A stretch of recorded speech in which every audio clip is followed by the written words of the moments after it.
les gars, je suis soulagé parce que pendant un moment, je me suis dit qu'on n'allait pas le faire.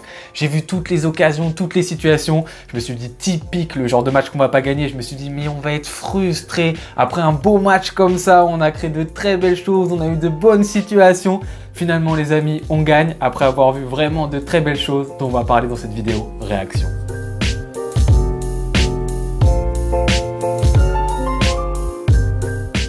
Les amis, le match commence et ça commence pas forcément super bien. Tout d'abord parce que Olmo n'est pas enregistré. Donc Olmo n'est pas dans le groupe. On se dit bon, ça commence bien, on a fait tout le cinéma là pour Gundogan, etc. pour que finalement Olmo il soit même pas enregistré pour cette journée. Bon, ça le sera la semaine prochaine avec Faye, l'anglais, etc. Ça va se faire la semaine prochaine.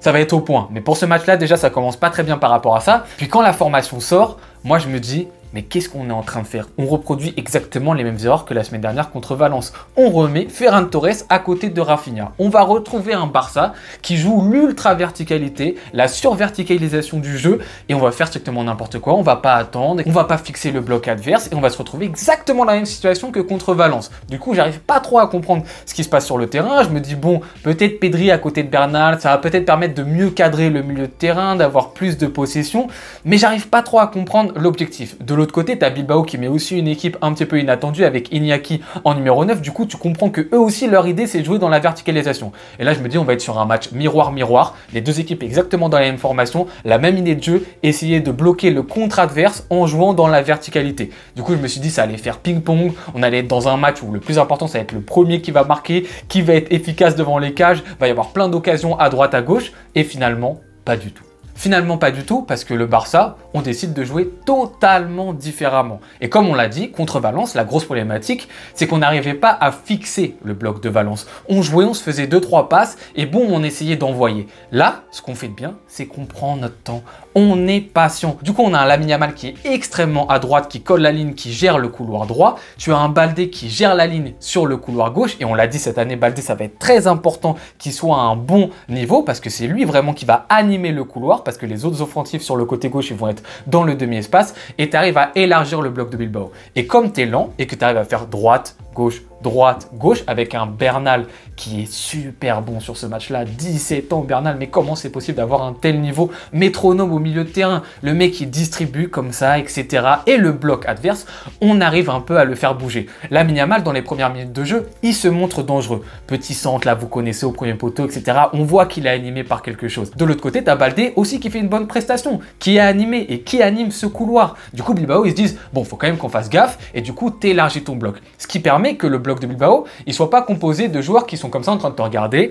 Bon, ok, ils se font des passes, il se passe strictement rien et on reste condensé et groupé au niveau axial. Là, tu es obligé un tout petit peu de t'écarter. Et l'autre gros changement du côté du Barça, c'est que c'est plus Martinez qui incarne la verticalisation du jeu, c'est Koubarsi dans la zone axiale défensive. On s'en souvient, Martinez contre Valence, il prenait les ballons au bout de 2-3 passes et boum, il essayait de trouver des Rafinha, des Ferran Torres sur des passes de 40 mètres, de 50 mètres. Et je sais pas, s'il y avait un joueur de Valence qui glissait, s'il y avait un éclair qui tombait sur le terrain, peut-être on allait marquer un but, peut-être. Là, on change totalement de dynamique et c'est Koubarsi qui le fait. Et qu'est-ce que fait Koubarsi? Lui, il va trouver la verticalisation du jeu, mais à travers des passes courtes, des passes à ras de terre. Et là, il arrive toujours à passer la première ligne du bloc défensif de Bilbao. La première ligne de pressing, elle est passée d'un coup parce qu'on connaît la qualité de notre Koubarsi.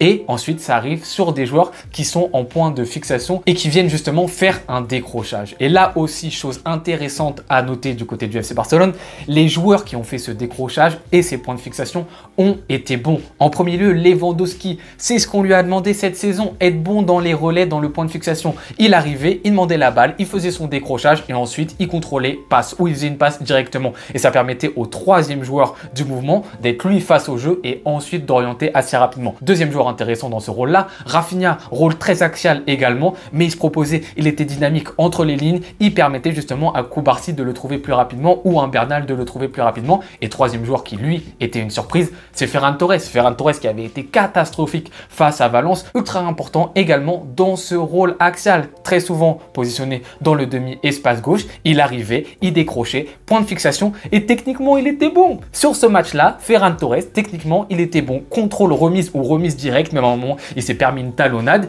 il était à l'aise. Et donc à partir du moment où le bloc adverse il est moins concentré, parce qu'on l'a dit, on a élargi le jeu. Les joueurs qui sont plus en difficulté techniquement quand il y a peu d'espace, à savoir Rafinha, même des fois un Lewandowski par moment et surtout un Ferran Torres, ils sont plus à l'aise parce qu'ils ont plus de temps et en plus eux dans leur performance personnelle, ils sont à 110%. Du coup forcément ça marche mieux pour le Barça et tu vois un Barça très élégant qui arrive bien à combiner et qui arrive bien à gagner des mètres et qui est dangereux sur plein de secteurs du terrain parce qu'on est aussi dangereux dans les vraies transitions, dans les vraies contre-attaques parce qu'on a les joueurs là pour l'adopter et là pour l'activer. Les Rafinha, les Ferran Torres, c'est typiquement des joueurs qui aiment l'espace. Mais dans les temps de possession, on est beaucoup plus pertinent que contre Valence. Pourquoi? Parce que justement, on prend notre temps, on est patient. Ce qui est sympathique, c'est qu'on a un but qui vient récompenser justement tout ça. 23e minute, Lamine Yamal, but, frappe de l'extérieur de la surface. Quand je le vois en direct, je me dis mais quelle frappe de zinzin. Ça me rappelle un certain Argentin qui mettait un peu des buts comme ça, enroulé du pied gauche. Puis au ralenti, elle est quand même pas mal contrée, cette frappe, ce qui change pas mal de choses parce que le gardien de Bilbao, je pense à 100% qu'il est dessus si elle n'est pas contrée. Mais 1-0 pour le Barça, justement, comme je viens de le dire, ça vient récompenser ces beaux mouvements. Franchement, on est super content. Malheureusement, petite erreur de notre coup Barça national qui fait une faute un petit peu débile. Un petit peu débile qui va donner un penalty à Bilbao et qui permet à Bilbao de sortir la tête de l'eau alors que vraiment ils étaient pas du tout dedans. J'ai fait une vidéo récemment pour en parler. Koubarsi cette année, il va être amené à faire des erreurs parce que c'est un joueur de 17 ans qui a un rôle très exposé. Et on l'a dit, si tu es défenseur central, les erreurs que tu commets, elles se voient instantanément. Contrairement par exemple à un Lamine Yamal. Et là, il a fait une erreur qui s'est vue instantanément. Ça n'enlève rien que je suis très content du match qu'a fait Koubarsi dans l'ensemble parce que justement, après cette faute et après cette erreur, il s'est pas relâché, il s'est dit c'est catastrophique et il a arrêté de jouer. Il a continué à jouer son rôle et à jouer le rôle d'un joueur qui arrivait à casser la ligne adverse. Et le nombre de passes, je vous jure, de Koubarsi qui cassait des lignes et qui nous permettait de gagner des mètres et de trouver des joueurs ensuite face au jeu et qui nous permettait de nous lancer, c'était faramineux, c'était vraiment super bien. Donc erreur de Koubarsi. L'objectif, nous en tant que supporters, c'est de dire ok gamin, c'est pas grave, tu vas faire des erreurs, tu vas t'améliorer, tes erreurs comme celle-ci, elles vont te permettre de grandir, mais ensuite continuer à avoir confiance dans ton jeu. Et il a continué à avoir confiance, c'est le plus important. Donc on rentre au vestiaire avec 1-1 et je me dis c'est dommage, on a fait une bonne première mi-temps, on a eu des actions, etc. Un poteau de Lewandowski en première mi-temps et voilà, c'est compliqué. Je me dis en deuxième, il va falloir continuer avec cette mentalité et il va falloir être vraiment tueur parce que là on retrouvait aussi le problème qu'on avait un petit peu l'année dernière, cette idée de on se crée des occasions mais on n'arrive pas à marquer et en plus on est condamné à cause d'erreurs individuelles. Donc finalement ça ressemblait un petit peu à ce qui se passait l'année dernière et en seconde mi-temps ça se passe super bien, on continue notre jeu, limite je pense que c'est mieux que la première mi-temps, surtout ouais, les 15 premières minutes elles sont superbes en seconde mi-temps, ça joue, il y a du décrochage, Ferran Torres en confiance, Lewandowski en confiance, il y a des occasions, il y a du jeu et je suis juste frustré de me dire c'est pas possible, on va pas marquer, Lewandowski retouche le poteau une nouvelle fois et je me dis on va pas faire match nul quand même, je suis heureux de la manière vraiment, mais il faut qu'on remporte les 3 points justement pour récompenser notre style de jeu et il y a un changement à la 63e minute de jeu, Fermin Lopez rentre et remplace justement Ferran Torres, je pense qu'il aura aussi souvent ce rôle-là dans le demi-espace. Et là, ça change un petit peu du côté du Barça. On a un Barça qui va recommencer à jouer en surverticalité. On recommence à faire ce qu'on a fait un peu contre Valence.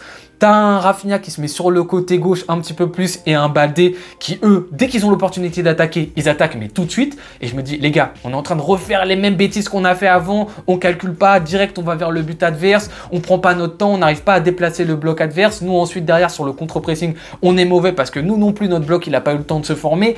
Je me dis, là, c'est vraiment kiff-kiff. Et là, on arrive sur une philosophie de match qui ressemblait vraiment à ce que j'avais prévu dès le début, qui est, ok, l'Athletic Bilbao, ils ont des occasions, et nous aussi, et c'est le ping-pong. Sauf que bon, nous, on arrive un petit peu plus à les gérer, ils ont beaucoup moins d'occasions que nous, mais je me dis quand même, on prend des risques à jouer de cette manière-ci, et finalement, à la 75e minute de jeu, Lewandowski marque son but, mesdames et messieurs, sur une très bonne activité de Pedri, qui est monté en puissance dans ce match-là. Et Pedri, cette année, va falloir faire gaffe à ça, parce qu'il a un tout nouveau rôle. Je pense qu'il sera amené vraiment à jouer à côté du pivot pendant toute la saison. On retrouvera moins notre Pedri dans les 30 derniers mètres, ce Pedri offensif, il a un rôle un petit peu plus à côté du numéro 6, donc il faudra être un peu plus indulgent avec lui, ça va prendre du temps, ça va pas être parfait, mais dans ce match, il a montré justement qu'il était en capacité de monter en puissance, et dans la saison, je pense qu'il va le faire si les pépins physiques s'éloignent de lui. Très bonne proposition, Rafinha le sert parfaitement bien, il centre, c'est un tout petit peu dévié, Lewandowski dans la surface de réparation, et là, Lewandowski parachève son très bon match. On l'a dit, Lewandowski cette année, on attend juste point de fixation, je décroche, je demande le ballon, contrôle, passe ou passe direct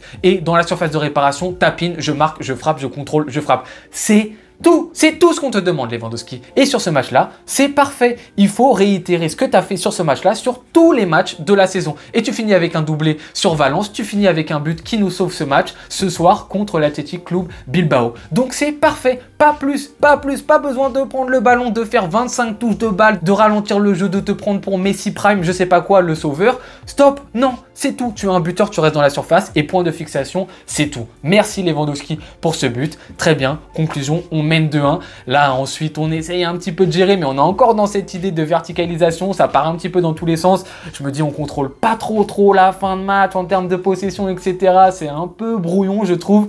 Notamment Baldé, Rafinha, Fermin Lopez qui veulent jouer tout de suite les offensives. Et je me dis, c'est peut-être pas la bonne solution. Mais finalement, ça passe. Bilbao se crée pas 1 milliard d'occasions. On remporte ce match 2-1. Vraiment, c'est mérité. Voilà, c'est mérité. On l'a dit. Moi, franchement, même un match nul, j'allais vous dire, la manière, elle est vraiment bien. Là, si en plus c'est récompensé par la victoire, la manière, c'est super. Ce qu'on a vu, c'est vraiment une nette amélioration par rapport à Valence. Tout n'est pas parfait. Dans la conclusion des occasions, c'est pas vraiment parfait. Des fois, quand on se prend des transitions de l'adversaire, c'est pas encore totalement parfait. On aurait pu être en difficulté. Heureusement, on a eu un gros Koundé sur Nico Williams. On l'a dit, ça allait être le match dans le match.